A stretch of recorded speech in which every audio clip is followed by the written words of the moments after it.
ஸ்ரீமதே ராமானுஜாய நமக. தினம் ஒரு திவ்ய பிரபந்தம் தொடரிலே இன்றைக்கு 2160வது பகுதி.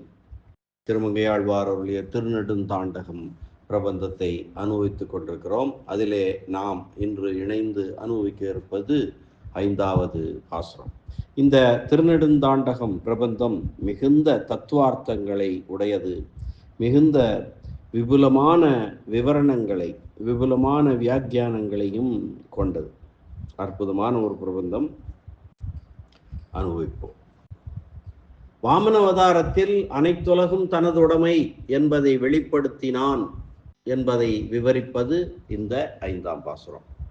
4ஆம் பாட்டில் உலகுக்கு காரணமாயிருப்பவனாய் உலகனைத்தையும் உடலாக கொண்டவனாய் இருக்கிறபடியை அனுபவித்து அந்த எம்பெருமானுடைய பெருமையை திருமந்திரத்தாலே அனுபவிக்க சொல்லி தனது நெஞ்சை நியமித்தார். அதன் மூலம் நமது நெஞ்சுகளையும் அவர் நியமித்திருக்கிறார். இப்பாட்டில் அந்த நாராயண சப்தத்தின் பொருளை நாராயண அனுவாகம் எனும் உபனிஷத் பாகத்தில் ஓதப்படுவதை வெறும் காதால் கேட்டு போகாமல் கண்ணாலே கண்டு அனுபவிக்கலாம்படி ஸ்ரீ வாமனனாய் அவதரித்து திருவிக்கிரமனாக வளர்ந்து உலகமனைத்தையும் அளந்ததன் மூலம் உலகுக்கு காட்டியபடியை விவரிக்கிறார். நாராயண சப்தத்திற்கு பல பொருள்கள் இருந்த போதிலும் நரசமூகமாகிற ஜீவர்களுக்கு எம்பெருமான் சேஷியாய், அதாவது சுவாமியாய், தலைவனாய் இருப்பவன். ஜீவர்கள் இவனுக்கு தாசர்களாய், சேஷமாய், அடிமைகளாய் இருப்பவர்கள் என்னும் பொருளே முக்கியமானது. நாராயண சப்தத்துக்கு சேஷத்துவம், ஜீவர்கள் இவனுக்கு அடிமையாயிருப்பது என்ற பொருளே முக்கியமானது. சென்ற பாட்டில் சொல்லப்பட்ட ஜகத்காரண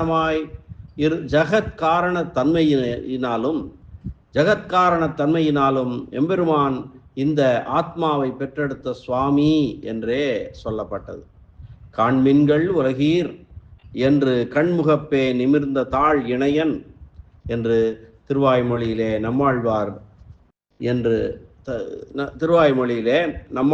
இந்த அர்த்தத்தை எல்லா உலகமும் கண்ணாலே காணலாம்படி என்றோ எம்பெருமான் இந்த உலகத்தை அளந்தருளினான். காண்மின்கள் உலகீர் என் கண்முகப்பே நிமிர்ந்த தாழ் இணையன் என்று திருவிக்கிரம அவதாரத்தை சொன்னார். ஆகையாலே நாராயண சப்தத்தின் பொருளான திருவிக்கிரம விருத்தாந்தத்தை இந்த பாட்டில் அனுபவிக்கிறார். வாமனனாய் அவதரித்த போது மாவலியின் யாகசாலைக்கு சென்றபடியையும் மாவலி மூவடி மண்தா என்று யாசித்தபடியையும் சொல்லி அவனுடைய சீலகுணத்தை வர்ணிக்காமல் அனைவர் தலைகளிலும் திருவடிகளை வைத்த இச்செயலை சொல்லுகையாலே நாராயண சப்தத்தின் முக்கியமான பொருளான சேஷ, சேஷி, ஆண்டான், அடிமை சம்பந்தத்தை அனுபவிக்கிறார் என்று விளங்குகிறது. பாசுரத்தை பார்க்கலாம்.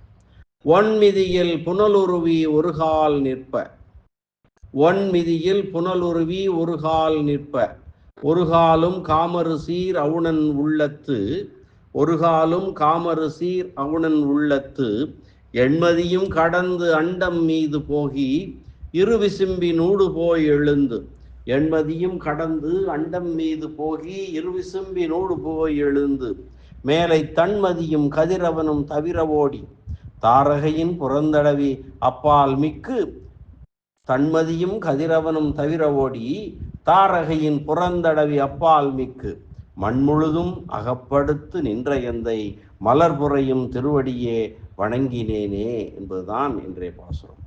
ஒன்மதியில் புனலுருவி ஒருகால் நிற்ப, ஒருகாலும் காமரு சீர் அவுண் உள்ளத்து, எண்மதியும் கடந்து அண்டம் மீது போகி இரு விசும்பி நூடு போய் எழுந்து, மேலை தன்மதியும் கதிரவனும் தவிர ஓடி தாரகையின் புறந்தடவி அப்பால் மிக்கு, மண்முழுதும் அகப்படுத்து நின்ற எந்தை மலர்புறையும் திருவடியே வணங்கினேனே என்கிறார் இந்த பாசுரத்தில்.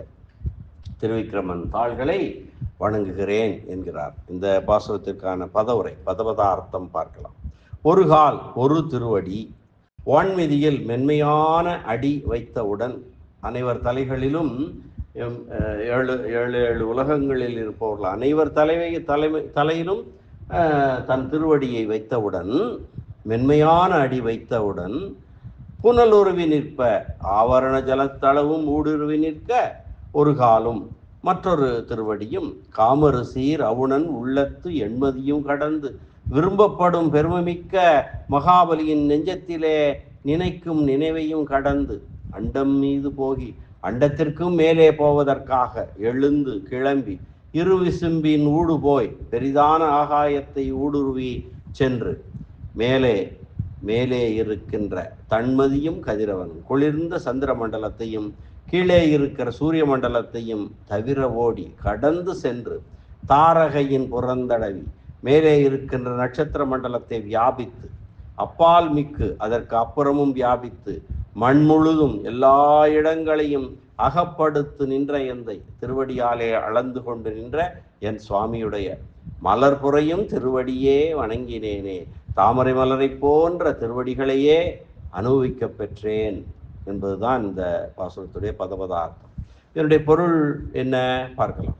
எம்பெருமான் திருவிக்கிரமனாய் உலகத்தை அளக்கும் போது ஒரு திருவடி பூமியை கடந்து ஆவரண நீர் வரையில் பறந்து சென்றது. அப்புறம் இடமில்லாமையால் அங்கேயே நின்றது.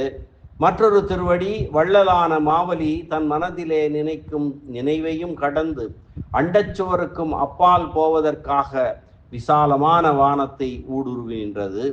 பின்பு மேலே உள்ள குளிர்ந்த சந்திர மண்டலத்தையும் சூரிய மண்டலத்தையும் கடந்து சென்று அதற்கு மேலுள்ள நட்சத்திர மண்டலத்தையும் கடந்து பின்னும் பிரம்மனுடைய சத்தியலோகம் வரையில் படர்ந்தது.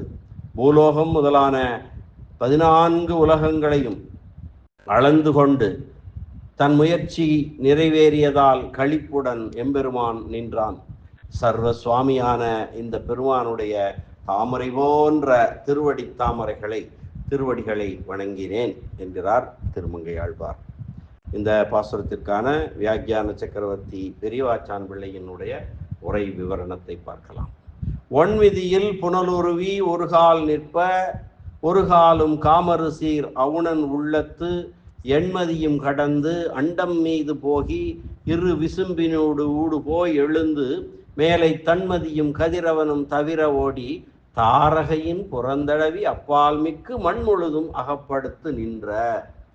இது திருவிக்கிரமன் அவதாரத்திலே எப்படி அவன் நின்றான், அனைவர் தலையிலும் கால் வைத்தான் என்று சொல்லுகிறது.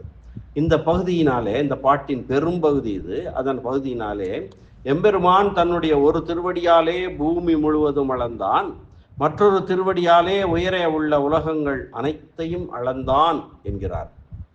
ஒன்மிதியில் அனைவருக்கும் ஆதாரமான எம்பெருமான் சேதனர் தலையில் திருவடிகளை வைத்தால் உலகத்தால் அதை தாங்க முடியுமா? கம்சன் எம் கண்ணனுடைய திருவடிகள் பட்டவுடன் அழிந்து விழுந்தான் அல்லவா?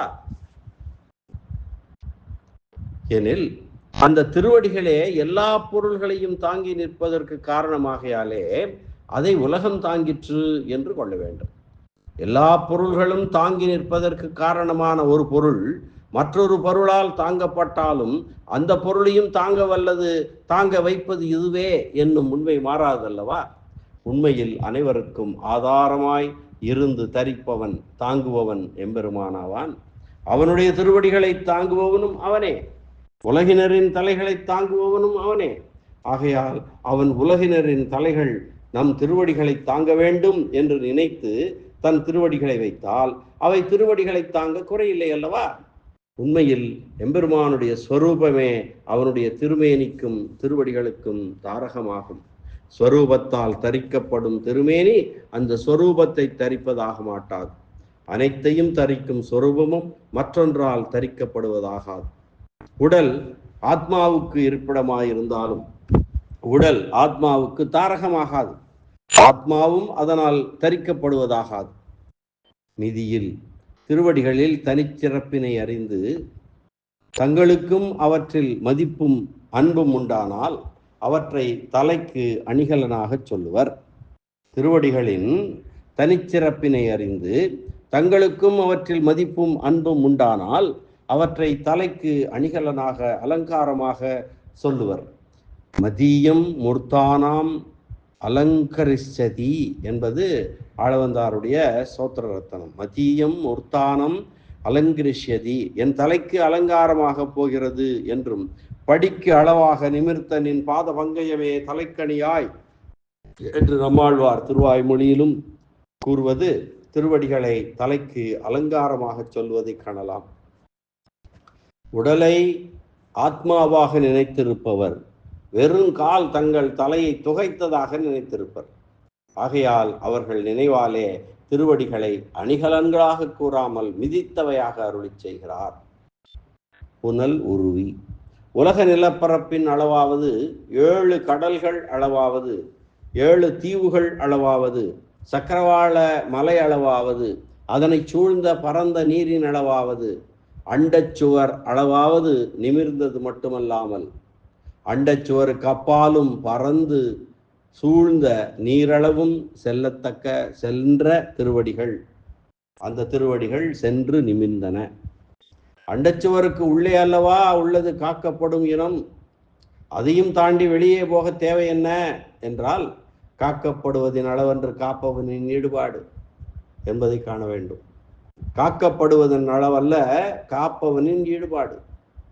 அதனின் பெரிய என்னவா என்று நம்மாழ்வார் திருவாய்மொழியிலே சொல்வது, இறைவனை காட்டிலும் பெரிது ஆழ்வாரதவா, அதனின் பெரிய என்னவா, இறைவனை காட்டிலும் பெரிது ஆழ்வாரதவா என்று சொல்லப்படும் இவருடைய அன்பினை போன்றதே அவனுடைய அவாவும். இவர் ஆழ்வார் எந்த அளவுக்கு ஆர்வத்துடனும் அன்புடனும் இருக்கிறாரோ அதே போல அதீதமான ஆர்வத்துடன் இருப்பவன் எம்பெருமான். இவருடைய பெருதாகம் செய்ததை செய்ய வல்லதல்லவோ அவனுடைய தாயன்பு. இவருடைய பேரன்பு அண்டர்ச்சுவரினை கடந்து திருநாடாகிய வைகுந்த தளவும் செல்ல வல்லதானால் அவனது தாயன்பு அதனை செய்யாதா? திருவடிகள் அண்டச்சுவரனை ஊடுருவி புறநீரளவும் சென்றால் அச்சுவர் அழியாதோ என்றால் அழியாது. வானம் அண்டச்சுவரினுள் பறந்து நிற்கிறது. அதை காட்டிலும் நுண்ணியது மூலப்பிரகிருதி, அதனினும் நுண்ணியது இறைவன் திருமேனி. இத்தனை நுண்ணிய பொருள் எத்துணை பருப்பொருளில் நுழைந்து சென்றாலும் அந்த பருப்பொருள் அழியுமோ? அழியாது என்கிறார் வியாக்கியான சக்கரவர்த்தி. ஒரு கால் நிற்ப திருவடியே வணங்கினேனே என்கிறார் இந்த பாட்டிலே. திருவடி என் தலை மேலவே என்றார் முதல் பாட்டிலே. இங்கும் திருவடிகள் என்று சொல்லாமல் கால் என்றது உலகத்தவர் எண்ணத்திலாகும். உலகத்தவர் அனைவருக்கும் கால் என்பதுதான் தெரியும். திருவடி என்பதெல்லாம் ஒரு சம்பிரதாயமான ஐதீகமான வார்த்தை அல்லவா? அதனால்தான் அனைவருக்கும் தெரியும்படியாக கால் என்று சொல்லுகிறார். எனவே எவனோ ஒருவன் கால் நம் தலையில் இருந்தது என்று நினைத்திருப்பது தவிர பெறத்தக்கனவாய் நித்தியசூரிகளும் இனியவையுமான திருவடிகள் அல்லவோ நம் தலையில் இருந்தன என்னும் முறை அறிய மாட்டார்கள் சாமானியர்கள் என்பதாகும். நிற்ப திருவடிகள் நிலப்பரப்பினை அளக்க மேற்கொண்ட முயற்சியினை வேகமாக போகிற குதிரையை கடிவாளத்தை காட்டி நிறுத்துவதைப் போல நிறுத்திய அருமை முழுவதும் தோன்றுகிறது. திருவடியின் துடிப்பை கடிவாளம் போல் தாங்கினான் என்று அவனுக்கு ஏற்றம், எம்பெருமானுக்கு ஏற்றம். ஒரு காலும் நிற்ப என்பது வரை நிலப்பரப்பை அளந்த திருவடியை அனுபவிக்கிறார். இதனாலே மேல் உலகங்கள் அளந்த திருவடியை ஒரு காலும் என்பதனாலே அனுபவிக்கிறார். மற்றை திருவடியும் ஒற்றை காலும் என்று சொல்லாமல் ஒரு காலும் என்றதாலே ஒப்பற்ற காலும் என்று குறிக்கிறார் என்றும் சொல்லலாம். ஒரு என்றால் ஒப்பற்ற என்று பொருள். ஒரு என்ற பதத்தாலே இக்காலுக்கு ஒப்புண்டோ என்று கேட்கிறார். அந்த திருவடியை அனுபவிக்கிற போது இதற்கு மேற்பட்ட இனிய பொருள் இல்லை என்றிருந்தார். இந்த திருவடி செய்ததை கண்டவுடன் இதற்கு மேற்பட்ட இனிய பொருள் இல்லை என்கிறார். காமொரு சீர் அவுணன் உள்ளத்து எண்மதியும் கடந்து, விரும்பப்பட்ட வன்மையினையுடைய மகாபலியினுடைய உள்ளத்திலே நினைத்து கொண்டிருக்கும் அறிவையும் கடந்து, விரும்பத்தக்க தன்மையனான மகாபலி, அறிவாளிகள் எல்லோரும் அவனை செருக்கு கொண்டவன், இறைவனது உலகத்தை கைப்பற்றியவன் என்று நிந்திக்கும் போது இங்கே ஆழ்வார் மிக்க பாக்கியசாலி என்கிறாரே, இதற்கு காரணம் என்ன என்றால் காமரு சீர் அவுணன். அந்த அவதாரத்திற்கு பிற்பட்டவரான நம்மை போல இல்லாமல் வாமனனது வடிவழகையும் பண்பினையும் கண்ணாலே காணப்பெற்றவன் அல்லவோ மகாபலி. இவனை போல் பாக்கியசாலி உண்டோ என்று கூறுகிறார் ஆழ்வார். நானும் அடியேன் என்று இருப்பதை விட்டு எம்பெருமானுடைய செல்வத்தை கைப்பற்றி வன்மையை ஏறிட்டு கொண்டு ஒரு வேள்வியை தொடங்காமல் விட்டேனே. நானும் மகாபலி சக்கரவர்த்தியை போல அடியேன் என்று இருப்பதை விட்டுவிட்டு எம்பெருமானுடைய செல்வத்தை கொள்ளையடித்து கைப்பற்றி வள்ளல் தன்மையை ஏற்றுக்கொண்டு வன்மையை ஏறிட்டு கொண்டு ஒரு வேள்வியை தொடங்காமல் போனேனே. அப்படி தொடங்கி இருந்தால் எம்பெருமானை கண்ணார கண்டிருக்கலாமே என்கிறார் ஆழ்வார். எண்மதியும் கடந்து மாவலி மூவடிதா என்று கேட்டவுடனே சிறுவனான இவனது 3 அடி தவிர அதனை ஒளிந்த இடம் நம்மதன்றோ என்று இருந்தான் மாவலி. நிலப்பரப்பு முழுவதையும் அளந்தவுடன் மேல் உலகங்கள் உண்டு என்று நினைத்திருந்தான். வானத்தை அளந்தவுடன் மேலுள்ள உலகங்களையும் இழந்தோமே என்று கை வாங்கினாலும் கடந்து கடை வாங்கினகையால் கடந்து என்கிறார். அண்டம் மீது போகி என்பது என்ன? வாமனனுடைய வெற்றியில் தமக்குண்டான களிப்பின் மிகுதியால் அளக்கும் இடத்திற்கு கொண்டைக்கோல், அதாவது மடுக்களில் பள்ளங்களுக்கு அடையாளமாக நடுகிற கம்பு. ஆறு ஓடுகிறது என்றால் எங்கு ஆழமோ அந்த இடத்திலே கம்பு நட்டியிருப்பார்கள். அது ஆழத்தை குறிக்கிற கம்பு, அதற்கு கொண்டைக்கோல் என்று பெயர். அந்த மாதிரி அந்த களிப்பின் மிகுதியாலே அளக்கும் இடத்திற்கு அந்த கம்பு நடுகிறாராம் எம்பெருமான். ஜிதம் பகவதா ஜகத் என்று ஹரிவம்சம் கூறும். எம்பெருமானால் உலகம் வெல்லப்பட்டது என்று ஜாம்பவான் உலகம் எம்பெருமானது வெற்றியில் தமக்குண்ட ஈடுபாட்டினை மிகுதியாலே சக்கரவாள மலையை சூழ பறையடித்து கொண்டு திரிந்தது போல மீது போகி, மீது போவதற்காக என்பது பொருள். சொல்லை திரித்து இவ்வாறு பொருள் கொள்ள வேண்டும். மீது போகி, மீது போவதற்காக. திருவுடை அடிகள் தம் நலம் கழல் வணங்கி என்று நம்மாழ்வார் கூறுவார். அதில் வணங்கி என்பதை வணங்க என்று திரித்து பொருள் கொண்டோம் அல்லவா? அதுபோலவே இங்கும் திரித்து பொருள் கொள்ள வேண்டும். போகி என்பதை போவதற்கு என்று பொருள் கொள்ள வேண்டும். எப்படி இருந்தாலும் கொண்டைக்கோல் எல்லைக்கல் நாட்டுகிறார் என்கிற இதுவே முற்பட சொல்லுகைக்கு காரணம். எழுந்து இருவிசும்பின் ஊடு போய் என்று கூட்ட வேண்டும். எழுந்து கையில் தான நீர் விழுந்தவுடன் மகாபலியினது வேள்விச்சாலையிலிருந்தும் எழுந்து புறப்பட்டு இருவிசும்பின் ஊடு போய், இருவிசும்பு பெரிய வானம், நிலப்பரப்பை விட பெரியதாகையாலும் அதன் வளர்த்தியில் தமக்குண்டான ஆசையின் மிகுதியாலும் வானத்தை இருவிசும்பு என்கிறார் ஆழ்வார். எழுந்து நிலத்திற்கு மேலே சொர்க்கத்திற்கு கீழே 100,000 காதம் உயர்வினை உடைய வானம் முழுவதும் விம்மும்படியாக திருவடிகளை நிமிர்த்தினான். வானத்தின் படைப்பு பயன் பெற்றது என்கிறார். திருவடிகள் பரவாத போது வானம் பால் போல தோன்றியதாம். மேலை தன்மதியும் கதிரவனும் தவிர ஓடி வானத்திற்கு மேல் எல்லையாய் சொர்க்கத்திற்கு கீழ் எல்லையாய் சூரிய வட்டம் இருக்கிறது.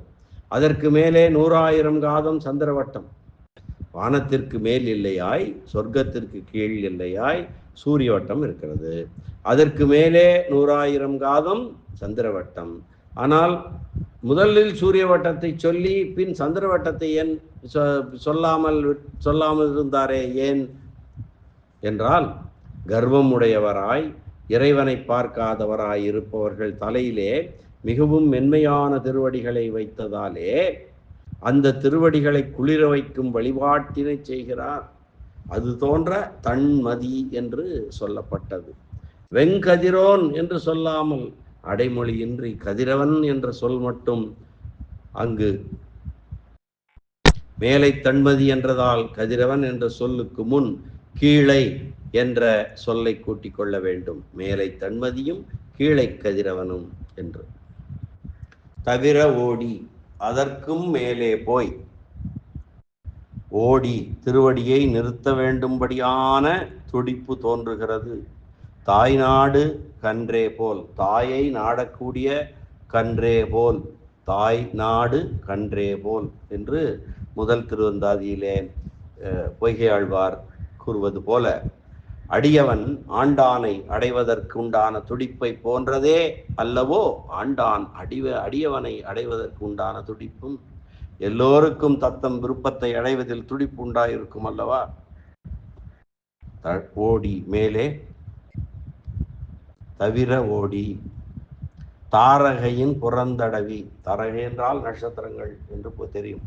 விண்மீன்கள் இருக்கும் இடம் எங்கும் பறந்து அதற்கும் மேலே போய், சந்திரவட்டத்துக்கு மேலே 100,000 காதம் உண்டு விண்மீன்களுடைய இடம், அந்த இடத்திற்கும் மேலெல்லை சிம்சுமார பிரஜாபதி. கிரகங்களைப் போல் விண்மீன்களுக்குள் இதுவும் ஒன்று. இதற்கு 12,100,000 காதம் பரப்பு உண்டு. அந்த அளவிற்கு போய் தடவி மென்மையாக திருவடிகளை வைப்பதாலே தொடுவது இனிமையாக இருக்கிறது என்கிறார். அதனால் தடவி என்கிறார். அப்பால் மிக்கு பிரம்மலோகம் வரையில் வியாபித்து, மகாபலி கைப்பற்றியவை மூவுலகங்கள் மட்டுமே அல்லவா, பின் மேலுலகங்களை, மேலே உள்ள உலகங்களை ஏன் அளக்க வேண்டும் என்றால், பிறருக்கு அடிமையாக இருப்பதால் மூவுலகங்களும் ஸ்வரூபம் அழிந்தன. அது தங்களையே இறையவர்களாக கருதுபவர்கள் ஆண்டபடியாலே அவர்கள் வாழ்ந்த மேலுள்ள உலகங்களும் ஸ்வரூபம் அழிந்து கிடந்தன.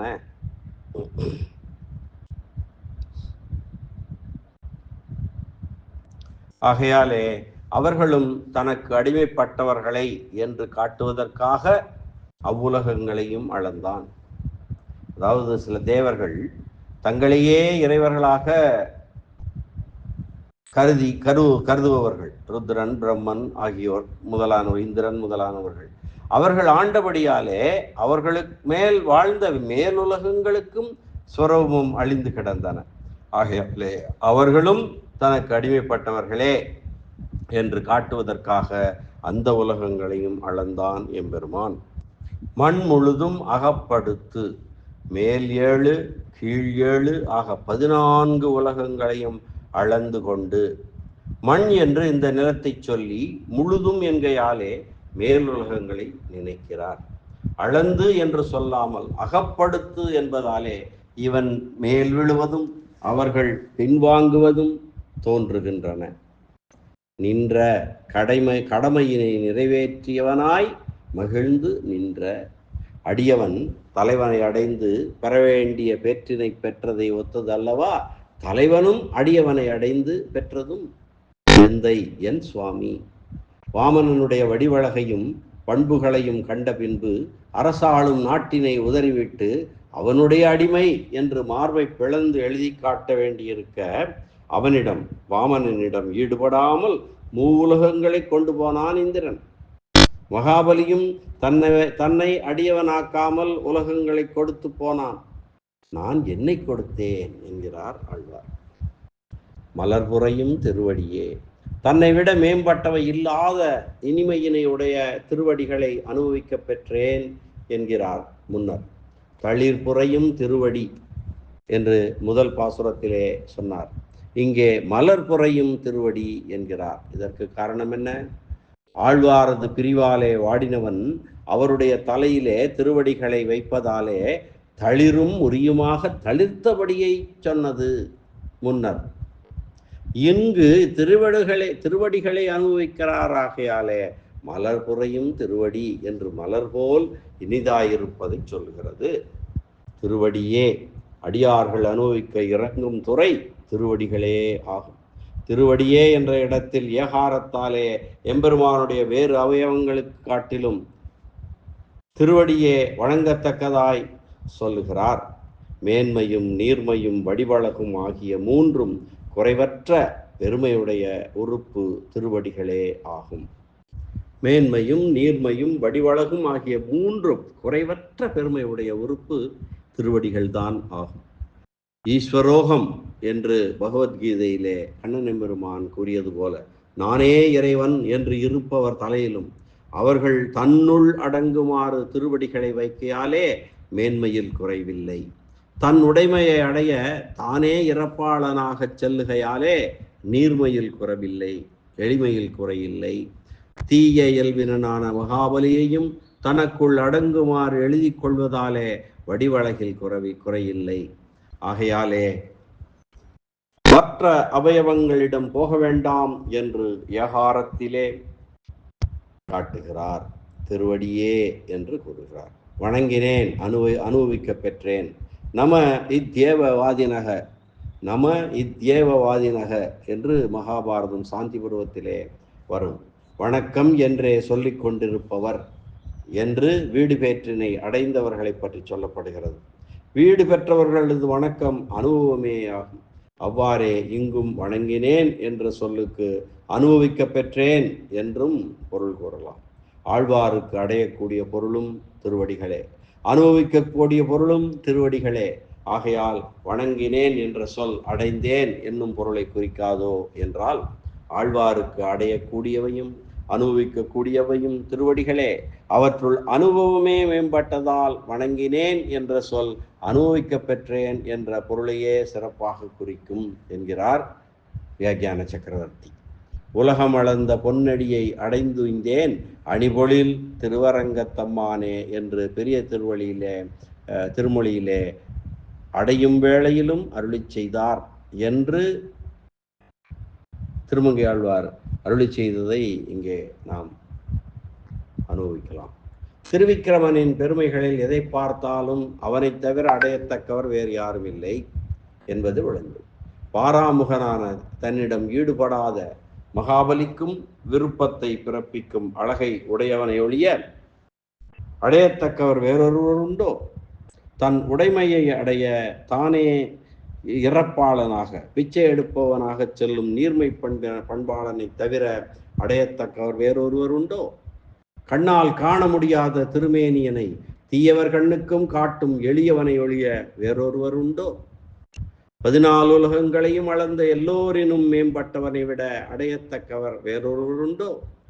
எல்லோரை காட்டிலும் மேம்பட்டவனாய், பண்பாளனாய், எளியவனாய், தன்னிடம் விருப்பத்தை பிறப்பிக்கிறவனாய் இருப்பவனே அடையத்தக்கவனும் இனியவனும் ஆவான்.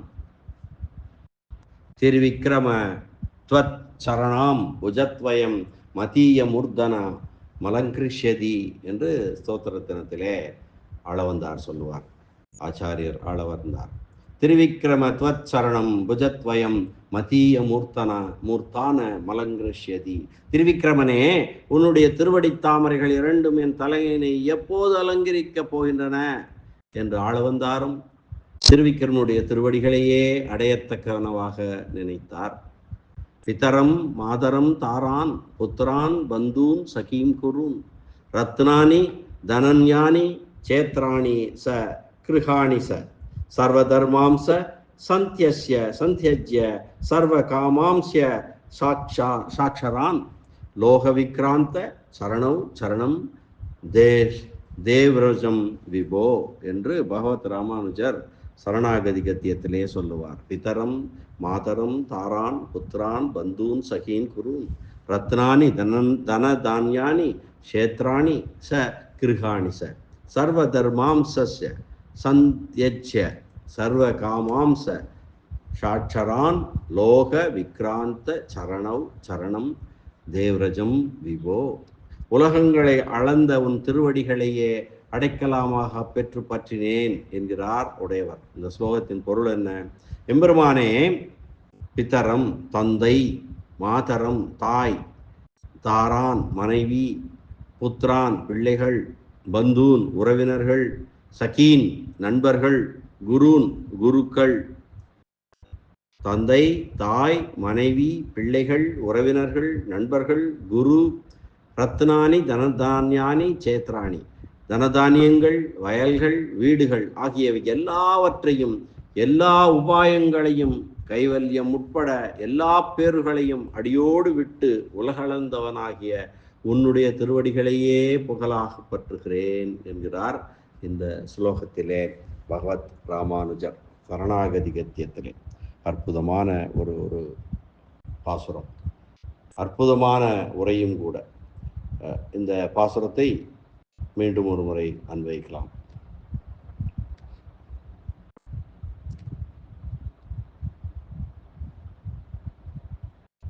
ஒன்மிதியில் புனலுருவி ஒரு கால் நிற்ப ஒரு காலும் காமரு சீர் அவுணன் உள்ளத்து எண்மதியும் கடந்து அண்டம் மீது போகி இருவிசும்பின் ஊடு போய் எழுந்து மேலை தன்மதியும் கதிரவனும் தவிர ஓடி தாரகையின் புறந்தடவி அப்பால் மிக்கு மண்முழுதும் அகப்படுத்து நின்ற எந்தை மலர்புறையும் திருவடியே வணங்கினேனே. ஒன்மெதியில் உணருவி ஒரு கால் நிற்ப ஒரு காலும் காமருசீர் அவுணன் உள்ளத்து எண்மதியும் கடந்து அண்டம் மீது போகி இருவிசும்பின் ஊடு போய் எழுந்து மேலை தன்மதியும் கதிரவனும் தவிர ஓடி தாரகையின் புறந்தடவி அப்பால் மிக்கு மண்முழுதும் அகப்படுத்து நின்ற எந்தை மலர்புறையும் திருவடியே வணங்கினேனே என்ற அற்புதமான இந்த பாசுர அனுபவத்தை இந்த அளவிலே நிறைவு செய்வோம். மீண்டும் அடுத்த பாசுர அனுபவத்துடன் நாளை சந்திக்கலாம். நன்றி, வணக்கம். ஸ்ரீனிவாச வெங்கடேச ராமானுஜதாசன் திருவரங்கம். எம்பெருமான் திருவிக்கிரமன் திருவடிகளே சரணம். அரட்டமுக்கி அடியாசியம் கலிகன்றி கலியன் பரகாலன் திருமங்கையாழ்வார் திருவடிகளே சரணம். வியாக்கியான சக்கரவர்த்தி ராமாயண பெருக்கர் பரமகாருணிகர் உரைப்பெருமன்னர் பெரியவாச்சான் பிள்ளை திருவடிகளே சரணம். ஆழ்வார் எம்பெருமானார் ஜீயர் திருவடிகளே சரணம்.